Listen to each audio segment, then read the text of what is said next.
मैं BTSC JEE और other exam के लिए कंक्रीट टेक्नोलॉजी का सीरीज लेके आया हूँ, जिसमें पहला लेक्चर है कि कंक्रीट के बारे में। ठीक है ना, कंक्रीट के बारे में हम लोगों को जानना है। तो कंक्रीट क्या होता है ना, कि एक कंपोजिट मटेरियल होता है, जिसमें क्या होता है कि इट मेनली क्या इसमें होता है, तो बाइंडिंग मटेरियल होते हैं। बाइंडिंग मटेरियल कौन कौन सा होते हैं, तो लाइम होगा, या फिर जो है बिटुमिन होगा, या वाटर एंड जो है एग्रीगेट। एग्रीगेट में कौन कौन सा आ जाता है, तो coarse aggregate plus fine aggregate. ठीक है, फाइन एग्रीगेट प्लस सीमेंट अगर कर देंगे तो यही हमारा जो है क्या बन जाएगा, कि कंक्रीट बन जाएगा। ठीक है, तो ये जो कोर्स एग्रीगेट है, कोर्स एग्रीगेट जो ग्रेवल पार्ट होते हैं, ग्रेवल वाला पार्ट होते हैं, उसको कोर्स एग्रीगेट कहते हैं। फाइन एग्रीगेट जो है क्या होता है, कि सैंड होता है, और सीमेंट तो जो है ये बाइंडिंग मटेरियल है। ठीक है, तो इन सारी चीजों को मिला करके जो हम लोग क्या कहते हैं, कि कंक्रीट कहते हैं। तो अब इसमें कंक्रीट में क्या क्या एडमिक्सचर्स यानी कि इंग्रेडिएंट हो सकता है, उस चीज को जानते हैं। तो सबसे पहले एग्रीगेट होगा, एग्रीगेट में हो सकता है कि fine aggregate plus coarse aggregate हो सकता है, और उसके बाद इसमें हम लोग क्या देंगे, तो वाटर देंगे, और उसके बाद बाइंडिंग मटेरियल। बाइंडिंग मटेरियल में क्या क्या यूज कर सकते हैं, तो सीमेंट, लाइम या मड कुछ भी,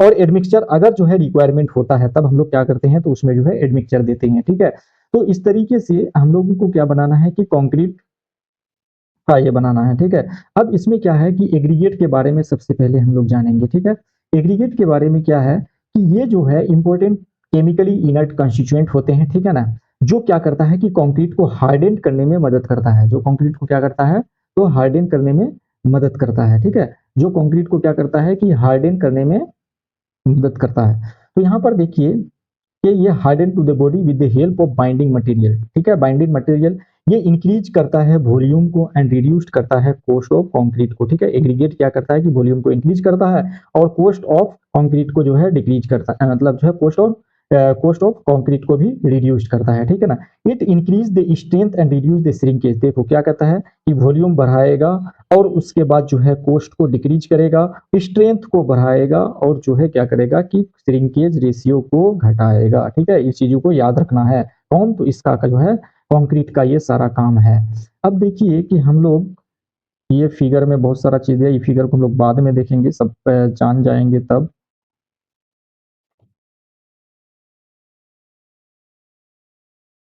जान जाएंगे तब हम लोग इस चीज को देखेंगे। अब हम लोग आगे देखते हैं। नहीं कर रहे।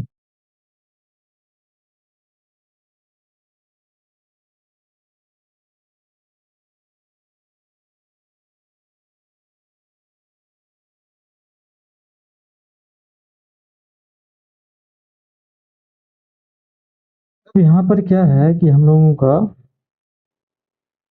कि फाइन एग्रीगेट के बारे में सबसे पहले हम लोग जो है एग्रीगेट में दो तरीके का हम लोगों ने देखा, कि यहाँ पर क्या क्या एग्रीगेट में है, तो फाइन एग्रीगेट है और कोर्स एग्रीगेट है। ठीक है, तो हम लोग फाइन एग्रीगेट के बारे में सबसे पहले जानना चाहेंगे। ठीक है ना, तो ये क्या होता है, कि एग्रीगेट जिसमें जो है 90, पहले किसको फाइन एग्रीगेट करेंगे, उसको हम लोग क्या करते हैं, कि आईएस सीप से पास करके उसके जो है क्या कहते हैं, छानते हैं। ठीक है ना, छानने को ही मतलब छान लेंगे। तो मान लेते हैं कि इसकी जो पोर है, इसकी पोर क्या है, कि 4.75 IMM सीब, इसको जो है क्या बोलते हैं, सीब बोलते हैं छलनी को।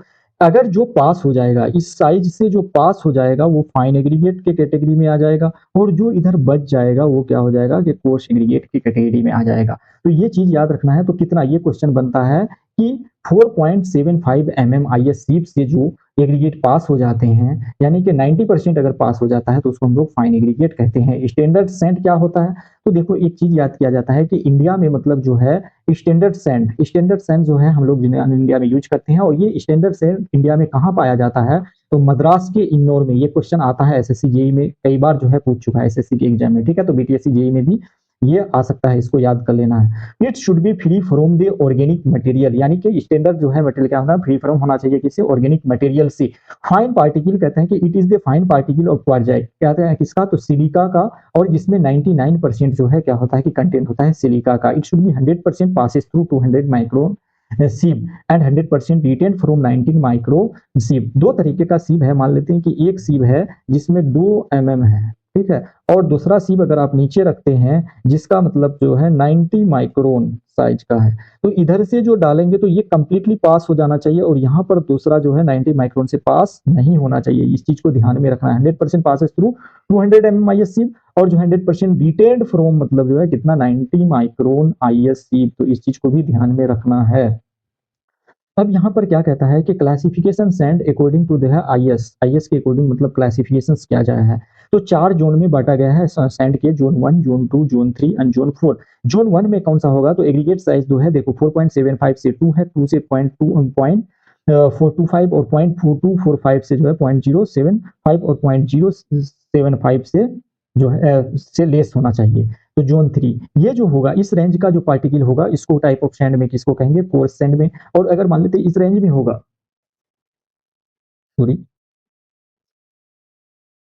अगर इस रेंज में होगा तो इसको हम लोग क्या कहेंगे, सैंड कहेंगे। और इस अगर जोन में होगा, यानी कि range of size of particle अगर 0.425 टू 0.075 है तो फाइन सैंड कहेंगे, ठीक है। और उसके बाद 0.07 से 0.75 के बीच सेल छोटा है तो उसको फाइन सैंड कहेंगे। अब जो होता है, यानी कि ये कोर्स और मीडियम सैंड का कहाँ पर यूज होता है, तो कंक्रीट वर्क में यूज होता है। और जो फाइन सैंड का यूज होता है तो कहाँ पर, तो मेशनरी वर्क में जो है होता है, जहाँ पर हम लोग ज्वाइनिंग वगैरह करते हैं, ठीक है ना। उसके बाद जो होता है क्या कि वेरी फाइन सैंड है, इसका यूज कहाँ करेंगे, तो हम लोग प्लास्टरिंग में मतलब जो है इसका यूज किया जाता है। तो इतना चीज, इतना पोर्शन को जो है आपको ध्यान में रखना है, ठीक है। इसी में से क्वेश्चन बनेगा बीटीएससी में, जेई में सबसे छोटा छोटा जो है क्वेश्चन आएगा, और ज्यादा घबराना भी नहीं है। अब इसके बाद हम लोग देखते हैं कि ये जोन, ये भी जो है इतना इंपॉर्टेंट नहीं है, लेकिन यहाँ एक पॉइंट आपको याद रखना है।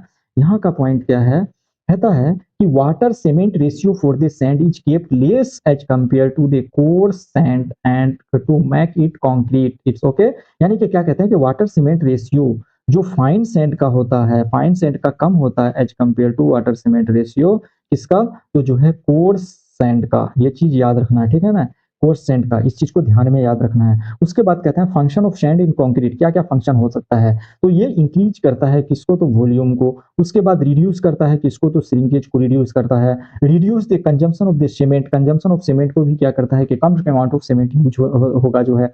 इंप्रूव द स्ट्रेंथ, और स्ट्रेंथ को क्या करता है, तो इंक्रीज करता है। और वाइड्स इन कंक्रीट जो होते हैं वो क्या करते हैं, तो डिक्रीज करता है, ठीक है ना, यानी कि पोर स्पेस जो है कम से कम होगा।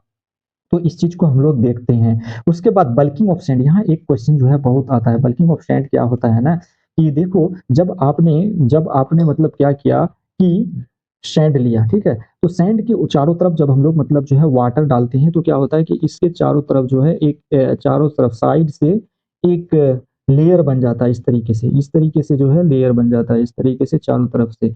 ये जो लेयर बनता है ना, तो मान लेते हैं बहुत सारे पार्टिकल होंगे, तो इस तरीके से सब एक दूसरे को क्या करेगा कि मतलब जो अपना साइज बढ़ाएगा तो ये स्पेस ज्यादा लेना चाहेगा, तो वॉल्यूम इंक्रीज करने लगता है, यानी कि वाटर के डालने से जो है वॉल्यूम इंक्रीज करने लगता है। उसी को क्या कहते हैं कि बल्किंग ऑफ सैंड कहते हैं, ठीक है ना, बल्क कर जाना, ठीक है ना, बल्क करना को क्या कहते हैं, बल्किंग ऑफ सैंड कहते हैं। When dry sand come into the contact, इसके वजह से यानी कि मॉइस्चर कंटेंट के कांटेक्ट में आता है तो उसके चारों तरफ जो है क्या होता है कि फिल्म फॉर्म हो जाते हैं पार्टिकल्स के, और जो क्या करता है कि एक दूसरे को डिस्टेंस पे मतलब जो है धकेलना लगता है। इसी रिजल्ट को क्या कहते हैं कि वॉल्यूम ऑफ सैंड इंक्रीज करता है, और इसी रिजल्ट को क्या कहा जाता है कि संकिंग जो है बल्किंग ऑफ सैंड कहा जाता है। और बल्किंग ऑफ सैंड याद है क्वेश्चन यहाँ से, इस पॉइंट से बनेगा क्वेश्चन आपका ऑब्जेक्टिव कि बल्किंग ऑफ सैंड यानी कि surface tension is the basic cause of bulking of sand, यानी कि किसी भी सैंड का जो बल्किंग होता है सरफेस टेंशन के कारण होता है, इस चीज को याद रखना है, ठीक है। और यही ऑब्जेक्टिव बनेगा, ये जो इतना पढ़े नहीं बनेगा। मॉइस्चर कंटेंट से के कांटेक्ट में आने से इसका क्या होता है कि बल्किंग होता है, वॉल्यूम इंक्रीज करने लगते हैं, फिल्म कोटेड होता है। ये स्टेटमेंट टाइप का क्वेश्चन बनेगा तब पूछा जाएगा, अदरवाइज नहीं चांसेस है कि इतना पूछा जाएगा, ठीक है। ये जेई का एग्जाम है। अब देखो यहाँ पर एक ग्राफ से भी बताया गया है कि किसका बल्किंग सबसे अधिक होगा और किसका जो है कम होगा। तो याद रखना जितना छोटा पार्टिकल उसका क्या होगा, सरफेस एरिया उतना अधिक होता है, और सरफेस एरिया अधिक होने से उसका जो है ये बढ़ने लगेगा, और ऐसे बड़ा होगा तो उसका कम से कम जो है बढ़ेगा। तो यानी कि सैंड जितना छोटा सैंड उतना उसका बल्किंग होने लगेगा, ठीक है ना, बल्किंग हो रहा है देखो, यानी कि फाइन सैंड, उसके बाद मीडियम सैंड, और उसके बाद कोर्स सैंड का सबसे कम बल्किंग होगा। तो इनकी ये याद रखना। कब, तब जब मतलब जो है वाटर कंटेंट क्या है, यानी कि मॉइस्चर कंटेंट उसका जो है फिक्स्ड है तब, और वॉल्यूम इंक्रीज इधर दिखाया गया है, लेकिन एक सर्टेन अमाउंट ऑफ वाटर तक ही उसका वॉल्यूम इंक्रीज करेगा। उसके बाद अगर पानी आप देते जाओगे तो उसके वॉल्यूम में कोई इफेक्ट नहीं पड़ेगा, और हो सकता है कि वो अपने ओरिजिनल पोजीशन पर भी जो है आ जाता है, ठीक है। तो इस चीज को याद रखना है। अब क्या कहते हैं कि कितना परसेंटेज वॉल्यूम बढ़ेगा, कितना परसेंटेज वाटर के बढ़ाने से, तो देखो क्या कहता है कि मैक्सिमम बल्किंग ऑफ सैंड जो है कितना होगा, 20 से 40% होगा। और कब, तो 4 से 6% वाटर जब हम लोग क्या करेंगे, वाटर कंटेंट को इंक्रीज करेंगे तब। अगर जब इंक्रीज करते करते वाटर कंटेंट 12% पर आप पहुंच जाते हैं, तो ये जो सैंड की जो वॉल्यूम इंक्रीज किया था वो क्या होगा कि रिड्यूस होकर के ओरिजिनल वॉल्यूम पर पहुंच जाएगा, ठीक है ना, ओरिजिनल वॉल्यूम पर पहुंच जाएगा। तो 12% से अधिक वाटर यूज नहीं करना है, ठीक है। अब देखो कहता है moisture content less than 5% should be preferred for consumption of the क्या कहते हैं कंस्ट्रक्शन पर्पस, यानी कि कंस्ट्रक्शन पर्पस के लिए मॉइस्चर कंटेंट 5% से कम ही होना चाहिए, उससे अधिक नहीं होना चाहिए। 5% से कम होगा वही जो है फेवरेबल होगा। Bulking of sand is inversely proportional two is the finest modulus. अब याद रखना है कि बल्किंग ऑफ सैंड क्या होता है, inversely proportional to fineness modulus, ठीक है। फाइनेस मॉडुलस हम लोग बताएंगे आगे चल करके। फाइनेस मॉडुलस यहाँ ध्यान में रखना है कि बल्किंग ऑफ सैंड जो होता है क्या होता है कि inversely proportional to fineness modulus. और बल्किंग ऑफ सैंड क्या है, तो इनवर्सली प्रोपोर्शनल टू क्या है, ये जो है साइज ऑफ सैंड भी है। साइज ऑफ सैंड यानी कि जितना साइज ऑफ सैंड यानी कि जितना कम उतना जो है क्या हो रहा है, बल्किंग अधिक हो रहा है। देख रहे हैं बल्किंग जो है, यानी कि फाइनेस मॉडुलस जो होगा डायरेक्टली प्रोपोर्शनल टू क्या होगा, साइज ऑफ सैंड के होंगे, ठीक है ना। तो यानी कि अगर देखा जाए तो फाइनेस मॉडुलस जो है किसका अधिक होगा, तो फाइनेस मॉडुलस जो है फाइन सैंड का ही अधिक होगा, उसके बाद मीडियम सैंड का होगा, उसके बाद कोर्स सैंड का होगा। तो ये चीजों को ध्यान में रखना है आप लोगों को, ठीक है। ये क्वेश्चन बनता है इसलिए मैंने जो है यहाँ पर बताया है। अब ये वाला पार्ट को आपको याद रखना है। ये वाला पार्ट क्या है, कहता है कि effect of sugar in the cement concrete.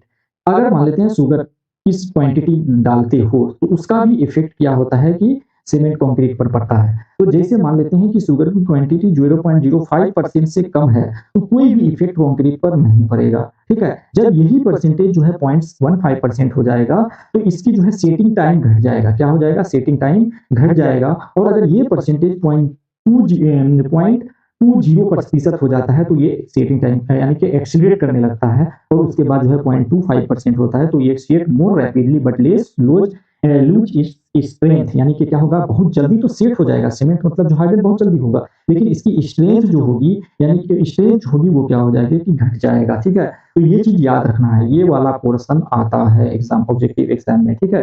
ये वाला पोर्शन ऑब्जेक्टिव एग्जाम में जो है आता है।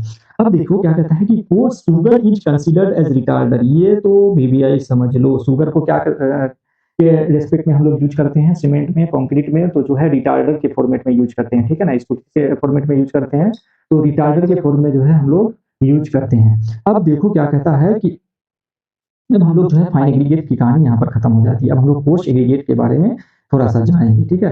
कोर्स एग्रीगेट में क्या है, कोर्स एग्रीगेट में देखो कि हमारा जो है एग्रीगेट था, एग्रीगेट बराबर क्या था, coarse aggregate plus fine aggregate. Fine aggregate sand को तो हम लोग पढ़ चुके हैं, यानी कि जो है हम लोग को कोर्स एग्रीगेट के बारे में पढ़ना है, ठीक है। तो ये किससे मतलब जो है रिटेन होगा और कितने प्रतिशत से जो है वापस हो जाएगा। मैंने बताया था कि 4.75 mm IS सीब से जो बच जाएगा, पास नहीं होगा, जो यहाँ पर बच जाएगा वो किस में आ जाएगा, तो कोर्स एग्रीगेट। तो ये क्या 90% of the part retain from 4.75 mm sieve is called coarse aggregate, ठीक है। Most common size of coarse aggregate ये पूछा जाता है, ठीक है ना। इस चीज को याद रखना, मोस्ट कॉमन साइज जो है 20 mm और 40 mm more common in the mass concrete, यानी कि जो है एग्रीगेट यूज करते हैं कंस्ट्रक्शन में किसमें, तो 20 mm के साइज को। और जो है मास एग्रीगेट मतलब जो है मास कंक्रीटिंग में जो हम लोग यूज करते हैं तो 40 mm। इस चीज को याद रखना है, ठीक है ना। 20 mm किसमें, तो जो है कंस्ट्रक्शन वर्क में। 40 mm का साइज का जो है एग्रीगेट कोर्स एग्रीगेट कहां पर यूज करेंगे, तो हम लोग जो है मास कंक्रीटिंग में यूज करेंगे, ठीक है ना, मास कंक्रीटिंग में यूज करेंगे, ठीक है। फिर आरसीसी के लिए ये याद रखना है कि आरसीसी के लिए जो है हम लोग एक होता है पीसीसी और एक होता है प्लेन सीमेंट कंक्रीट और रेनफोर्स्ड सीमेंट कंक्रीट, ठीक है ना। सीमेंट कंक्रीट तो रेनफोर्स्ड सीमेंट कंक्रीट के लिए 4.12 mm से जो है 20 mm के बीच यूज करते हैं, ठीक है ना। अब कहते हैं कि all in aggregate this type of aggregate contain the कहते हैं कि प्रोपोर्शन ऑफ ऑल साइजेस, यानी कि सब साइज के होंगे, generally contain 30 to 40% of fine aggregate and कहते हैं कि 60 to 70% कोर्स एग्रीगेट, यानी कि ऑल इन एग्रीगेट जब होगा, ठीक है। तो ये तो नहीं पूछा जाता है। उसके बाद provide the strength and reduce increase, ये तो हम लोगों ने पढ़ा। अब हम लोग यहाँ देखेंगे कि टाइप ऑफ एग्रीगेट और उसके एग्जांपल और यूज, ये वाला पार्ट जो है क्वेश्चन आता है। तो इस चीज को ध्यान में रखना है, ठीक है ना। यहाँ पर देखो कहता है कि अल्ट्रा लाइट वेट, आपको क्या पूछेगा ना कि यहाँ पर जो भी अगर पूछेगा, एक सेकेंड, यहाँ पर अल्ट्रा लाइट वेट, तो यहाँ पर जो है जनरली डेंसिटी ही पूछा जाता है या फिर किसमें यूज करते हैं उसमें जो है देखते हैं। तो हम लोग अल्ट्रा लाइट वेट कब कहेंगे, तो 200 से 1450 केजी पर मीटर क्यूब जब इसका डेंसिटी होगा। लाइट वेट क्या कहेंगे, तो लेस देन जो है 100 केजी पर मीटर क्यूब होगा, तो उसको हम लोग क्या कहेंगे, लाइट वेट कंक्रीट कहेंगे। अल्ट्रा वेट में किसमें यूज किया जाता है, तो पुमिस, यानी कि जो एग्जांपल क्या है, पुमिस है, स्कोरिया है, उसके बाद जो है वर्मिकुलाइट है और जो है सेरामिक है, ये यूज किया जाता है जो इंसुलेटिंग प्रॉपर्टीज के रूप में, ठीक है ना। और उसके बाद इसको जो हम लोग लाइट वेट का यूज करते हैं तो हीट इंसुलेंट कहते हैं, insulation layer below to the roof and कहते हैं कि जो है किसमें, तो फ्लोर में यूज किया जाता है। तो इस चीज को ध्यान में रखना है। अब आगे देखते हैं हम लोगों का कि आगे क्या दिया हुआ है। तो आगे देखो कि एक जो है अल्ट्रा था, लाइट वेट था, normal weight concrete, normal weight concrete. तो नॉर्मल वेट कंक्रीट में जो है इसका डेंसिटी 2300 से 2600 केजी पर मीटर क्यूब हुआ करते हैं, और हैवी वेट में क्या होता है, तो 2800 से 2900 केजी पर मीटर क्यूब जो है हुआ करते हैं, ठीक है ना। इसमें जो है करस्लाइन और स्टोन हुआ करते हैं। ये नॉर्मल कंक्रीटिंग वर्क के लिए यूज किया जाता है, ये ध्यान में रखना है। नॉर्मल कंक्रीटिंग वर्क के लिए कौन सा यूज किया जाता है, नॉर्मल वेट कंक्रीट, और इसका डेंसिटी कितना है, तो 2300 से 2600 केजी पर मीटर क्यूब के बीच में है, ठीक है ना। हैवी वेट कहाँ पर यूज किया जाता है, तो high density concreting for shielding and कहते हैं अगेंस्ट द न्यूक्लियर रेडिएशंस, वहां पर हैवी वेट, और इसका कितना है, तो 2800 से 2900 केजी पर मीटर क्यूब है। तो इस चीज को भी जो है ध्यान में रखना है। अब हम लोग आगे देखते हैं, तो कहता है यहाँ कुछ की पॉइंट्स दिए हुए हैं। ये सब की पॉइंट्स को आप लोग आराम से जो है पढ़ लेना है बढ़िया से, क्योंकि ये हम पीडीएफ अपने टेलीग्राम चैनल पर जो है दे देंगे, वहां पर से आप लोग ले लीजिएगा और उसको डाउनलोड करके पढ़ना है, ठीक है। एज पर IS standard the height of the जो है डायमेट्रिक रेशियो ऑफ जो है सिलिंड्रिकल कंक्रीट स्पेसिमेन, यानी कि जो है सिलिंड्रिकल कंक्रीट स्पेसिमेन का जो डायमेंशन के बारे में यहाँ पर पूछा जाता है। तो डायमीटर यानी कि डायमीटर और height, diameter divided by height, it क्या कहता है कि specimen shall be 2 of its compressive strength होना चाहिए, ठीक है। और उसके बाद यहाँ पर क्या है कि line concrete in foundation should be laid to the horizontal layer not in exceeding, ठीक है। और इसका जो है एमएम साइज कितना होना चाहिए, 150 एमएम थिक कंसोलिडेटेड यूज करते हैं।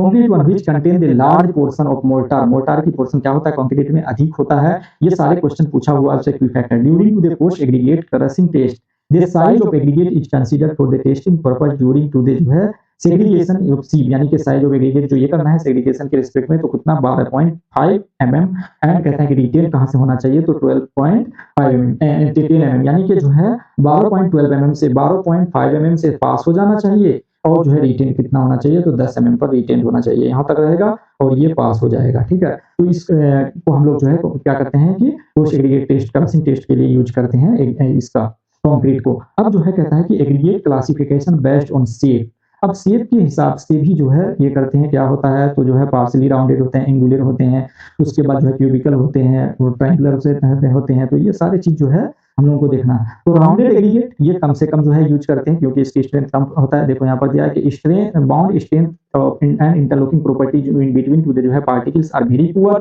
तो slower strength type of the concrete is formed and it is not stable for concrete, कितना सुटेबल फॉर कंक्रीट। उसके बाद पार्सली राउंडेड होते हैं, जिसमें एयर वॉइड 30 से 38% होते हैं। It is not used for making the concrete, it is interlocking property is better than the rounded aggregate, ठीक है ना। राउंडेड एग्रीगेट से इंटरलॉकिंग प्रॉपर्टीज इसका अधिक होगा। एंगुलर एग्रीगेट जो होता है, क्या होता है कि air void is maximum 30 to 45%, इस वर्केबिलिटी इज मिनिमम, ठीक है ना। एयर वॉइड क्या होगा, तो अधिक होगा, और जो है वर्केबिलिटी जो है होगा क्या होगा, तो लेस होगा, ठीक है ना। कहता है कि it has better interlocking property than to the particle, so higher strength type of concrete is formed, यानी कि हायर स्ट्रेंथ का। उसके बाद जो है क्यूबिकल एग्रीगेट कहता है, एग्रीगेट हुज पार्टिकल कहते हैं कि whose particle length width and thickness are कहते हैं कि अप्रोक्सीमेटली इक्वल हुआ करते हैं, ठीक है ना। तो इस चीज को ध्यान में रखना है, ये क्वेश्चन पूछा जाता है। उसके बाद क्यूबिकल वाला है, उसके बाद फ्लेकी एग्रीगेट, आपको सबसे ज्यादा याद रखना है यहाँ पर इस चीज को, ठीक है ना। ये फ्लेकी एग्रीगेट क्या होता है, ठीक है। Aggregate is said to be flaky when its least dimension is less than, least dimension जो है क्या होना चाहिए, कम होना चाहिए 3/5 या 0.6 इंटू इट्स मीन डायमेंशन, ठीक है ना। इट्स मीन डायमेंशन ये पूछा जाता है, इस चीज को याद रखना है। फ्लेकी एग्रीगेट का जो है लीस्ट डायमेंशन क्या होना चाहिए, लेस देन 3.5 या 0.6 ऑफ द जो है इट्स मीन डायमेंशन, ठीक है। ये ऑब्जेक्टिव भी पूछा जाता है। मान लेते हैं क्या दिया कि मीन डायमेंशन आपको जो है 100 दे दिया, मीन डायमेंशन कितना दे दिया, 100 दे दिया, और उसके बाद आपको दे दिया जो है क्या कहते हैं कि लिस्ट, ये बताइए फ्लेकी फ्लैकी एग्रीगेट का जो है लीस्ट डायमेंशन बताइए, लीस्ट डायमेंशन, ठीक है। तो लीस्ट डायमेंशन कितना होगा, लेस देन कितना होना चाहिए, तो 3/5 ऑफ मीन डायमेंशन, तो 3/5 इंटू 100 अगर इसको करेंगे तो कितना होगा, इसको कटेंगे तो 60 mm से कम होना चाहिए, तब ये क्या कहलाएगा कि फ्लैकी जो है फ्लैकी एग्रीगेट कहलाएगा, ठीक है। तो इस चीज को याद रखना है, ठीक है। एपराटस कौन सा यूज करते हैं फ्लैकीलेस के लिए दिया है। उसके बाद एलोंगेटेड एग्रीगेट के बारे में भी याद रखना है कि लीस्ट डायमेंशन क्या कहते हैं कि लेंथ इज ग्रेटर देन, यानी कि लेंथ जो कितना होना चाहिए, इसका लेंथ जो होता है वो ग्रेटर देन कितना होना चाहिए, 9/5 यानी कि या 1 पॉइंट, मैं ये कुछ ज्यादा ही मोटा दिखा रहा है जी, ये जो है कितना होना चाहिए, लेंथ जो है ग्रेटर देन होना चाहिए 9/5 या फिर 1.8 ऑफ इट्स मीन डायमेंशन, ठीक है ना। ये दोनों में याद रखना है, एलोंगेशन में लेंथ और जो है फ्लैकी में क्या था, तो लीस्ट डायमेंशन, ठीक है। ये चीज को याद रखना है। उसके बाद maximum percentage of elongation for the flakiness aggregate कहते हैं कि कंक्रीट शुड बी कितना, नॉट ग्रेटर देन 15 to 20% होना है। Flakiness of elongated test of aggregate are not perform in this size less than 6.25, ये सब डायरेक्ट जो है पूछा जाता है। अब हम लोग कुछ एग्जाम्पल देखते हैं कि किस तरीके से इसके लेंथ, और ये चीज याद रखना, यह कभी कभी जो है पूछा गया है, आपको हर चीज को ध्यान में रखना है। बार बार ये लेक्चर देखोगे तो याद रह जाएगा। क्या कहता है कि क्यूबल का लेंथ जो है अधिक होता है करस्ट से, और करस्ट का अधिक होता है राउंडेड से, राउंडेड से अधिक होता है क्या, तो फ्लैकीनेस से, ठीक है ना। फ्लैकी कहते हैं कि फ्लैकी एग्रीगेट से। उसके बाद कहता है एग्रीगेट एंड एग्जाम्पल अगर देखोगे तो राउंडेड कहाँ पर, तो जो है रिवर में पाए जाते हैं, ठीक है। तो एग्रीगेट और कहता है कि रिवर क्रस्ट, ये क्वेश्चन नहीं इससे बनेगा, लेकिन आपको ये पॉइंट्स को याद रखना है। सरफेस कैरेक्टरिस्टिक्स ऑफ एग्रीगेट क्या क्या हो सकता है, ठीक है। तो इस चीज को थोड़ा सा ध्यान रखना है कि क्या क्या हो सकता है। ग्लासी कहते हैं कि जो है ग्लासिकल ब्लैक फ्लाई एंड फ्लिंट जो है एग्जांपल है इसका, ठीक है। तो ये भी जो है इतना ये नहीं है, क्रिस्टलिन है, ग्रेनुलर है, उसके बाद स्मूथ है, उसके बाद पोरस है। Classification of aggregate on the basis of its moisture content, ठीक है ना, मॉइस्चर कंटेंट के आधार पर भी है। तो ये चीज जो है क्या कहते हैं कि बोन ड्राई एग्रीगेट है, bone dry aggregate, this type of aggregate is completely dry, mean it's not any type of the moisture on the surface is in void, यानी कि void में किसी प्रकार का जब मतलब है moisture नहीं रहेगा उसको क्या कहेंगे, bone dry aggregate कहेंगे। इसका जो है कितने पे ड्राई किया जाता है, 100 प्लस 5 डिग्री सेंटीग्रेड तक, मतलब जो है 24 घंटे के लिए हम लोग इसको क्या करते हैं कि हीट करते हैं, ठीक है। उसके बाद क्या है कि सैचुरेटेड सरफेस ड्राई होता है। उसके बाद मॉइस्चर वेट एग्रीगेट, इसके टाइप सिर्फ याद रखना है आपको, ठीक है। उसके बाद टेस्ट ऑफ एग्रीगेट के बारे में जो है हम लोग जानेंगे। टेस्ट ऑफ एग्रीगेट में देखो कि टेस्ट ऑफ एग्रीगेट में क्या है, टेस्ट ऑफ एग्रीगेट तो क्रशिंग स्ट्रेंथ टेस्ट, सबसे पहला जो है हम लोग क्या करते हैं, तो क्रशिंग स्ट्रेंथ टेस्ट करते हैं, ठीक है ना। To find the compressive strength of the aggregate, यानी कि क्रशिंग स्ट्रेंथ टेस्ट बोल दिया, कहते हैं क्रशिंग स्ट्रेंथ टेस्ट किसके लिए करेंगे, तो कंप्रेसिव स्ट्रेंथ टेस्ट के लिए करेंगे, ठीक है ना। कंप्रेसिव देखो सी से क्रशिंग और सी से कंप्रेसिव, ये चीज याद रखना है, ठीक है, इस चीज को। उसके बाद इसमें जो है कंप्रेशन टेस्टिंग मशीन का इसमें यूज करते हैं। इसमें सीप साइज जो होता है कितना, 12 mm, 12.5 mm, उसके बाद 10 mm और 2.65 mm का। रेट ऑफ लोडिंग कितना करते हैं, ये क्वेश्चन जो है पूछा जाता है। 4 टन पर मिनट फॉर 10 मिनट, 4 टन लगाना है 1 मिनट में, और कितने मिनट के लिए लगाना है, तो 10 मिनट के लिए लगाना है, ठीक है ना। रेट ऑफ लोडिंग ये जो है स्टैंडर्ड है, ये नहीं लगाएंगे, और इस पे अगर इस पे फेल कर जाता है तो वो हम लोग क्या करेंगे, किसी भी कंस्ट्रक्शन वर्ड में, हम कंस्ट्रक्शन वर्ड में यूज नहीं करेंगे, ठीक है। क्रशिंग वैल्यू बराबर कितना होता है, तो क्रशिंग वैल्यू यहाँ पर जो है दिया हुआ है आपको, देखिए कहता है weight of aggregate passing through 2.6 mm ISC divided by weight of total sample into 100 करेंगे तो वो क्रशिंग वैल्यू दे देगा, ठीक है ना। क्रशिंग वैल्यू के हिसाब से हम लोग फ्लेक्सिबल रिजिड पेवमेंट और कहते हैं वेयरिंग सरफेस और बिटुमिनस सरफेस और जो है सोलिंग, यानी कि जब हम लोग जो है रोड कंस्ट्रक्शन वर्क करते हैं, यानी कि उस समय जो हाईवे में इसका यूज करते हैं, ठीक है ना। वेयरिंग सरफेस अब कहता है कि क्रशिंग वैल्यू 30 है, 40 है, 30 50 है, तो यानी कि सोलिंग के लिए 50 होना चाहिए, बिटुमिन और जो है मैकेडम रोड के लिए 40 होना चाहिए, और वेयरिंग फोर्स के लिए जो है कितना होना चाहिए, तो 30 होना चाहिए। अगर मान लेते हैं ये क्वेश्चन जो है, ये इस चीज को हम लोग जनरल ट्रांसपोर्टेशन इंजीनियरिंग पूछते हैं, लेकिन अगर कंक्रीट से क्वेश्चन बनाया तो हो सकता है कि यही क्वेश्चन अगर पूछ दे तो आपको क्या है कि बनाना पड़ेगा इस क्वेश्चन को। तो ये नहीं कि हम कह सकते हैं कि आउट ऑफ सिलेबस हो गया, ये तो जो है हम लोग को ट्रांसपोर्टेशन में पढ़ना था, ऐसा कुछ नहीं है। उसके बाद इम्पैक्ट टेस्ट का जो है हम लोग यूज करते हैं, ठीक है। इम्पैक्ट टेस्ट बहुत सारे टेस्ट है, 2 टेस्ट अभी हम लोग जान लेंगे, उसके बाद फिर नेक्स्ट लेक्चर में हम लोग इसको देखेंगे। इम्पैक्ट टेस्ट जो है कहता है to find the toughness of aggregate, यानी कि इम्पैक्ट टेस्ट किसके लिए, तो toughness test, toughness find out करने के लिए जो हम लोग यूज करते हैं, ठीक है ना। क्रशिंग टेस्ट किसके लिए कर रहे थे, तो जो है कंप्रेसिव स्ट्रेन टेस्ट के लिए। तो ये यही सब नाम ही पूछा जाता है। उसके बाद ये फाइंड द टफनेस और इम्पैक्ट मशीन का यूज करते हैं। टेस्ट स्पेसिमेन जो है क्या होता है कि 12.5 mm सीप और 10 mm सीप लेते हैं, ठीक है। मोल्ड को भरा जाता है 3 लेयर में और 25 टाइम्स मतलब जो है क्या करते हैं कि टैंपरिंग करते हैं। और हैमर की वेट जो होता है 13 से 14 kg होता है और इसको ड्रॉप किया जाता है। ये वाला याद रखना है 385 प्लस माइनस 5 mm टू 415 बलूच, यानी कि ऊपर से इसको छोड़ेंगे।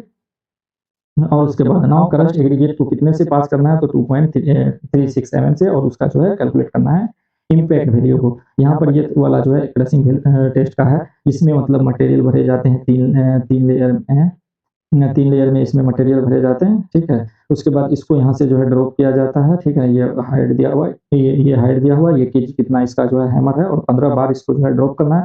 उसके बाद इसको फिर 2.5 mm से सीप पे पास करके उसको हम लोग जो है वेट करेंगे। इम्पैक्ट वैल्यू क्या होता है, तो weight of aggregate passing through 2.36 mm IS सीप divided by weight of sample into 100, ठीक है ना। वेट ऑफ सैंपल इनटू 100 जो है हो जाएगा, ठीक है। तो ये यहाँ पर जो है आपको याद होना चाहिए। अब आगे देखते हैं हम लोग, ये वाला चीज को थोड़ा सा याद रखना है, ठीक है। एग्रीगेट इम्पैक्ट वैल्यू को, एग्रीगेट इम्पैक्ट वैल्यू को जरूर याद रखना है। तो 50 एग्रीगेट इम्पैक्ट वैल्यू किसके लिए लेंगे, तो WBM रोड के लिए। उसके बाद CC बेस्ड कोर्स और बाइंडिंग कंक्रीट के लिए कितना लेंगे, तो 45 लेंगे। और wearing surface like runway and roadway surface के लिए लेंगे तो कितना लेंगे, तो 30 mm लेंगे, ठीक है। 30 जो है इम्पैक्ट वैल्यू लेंगे। तो आज यहीं तक हम लोग इसको रहने देते हैं।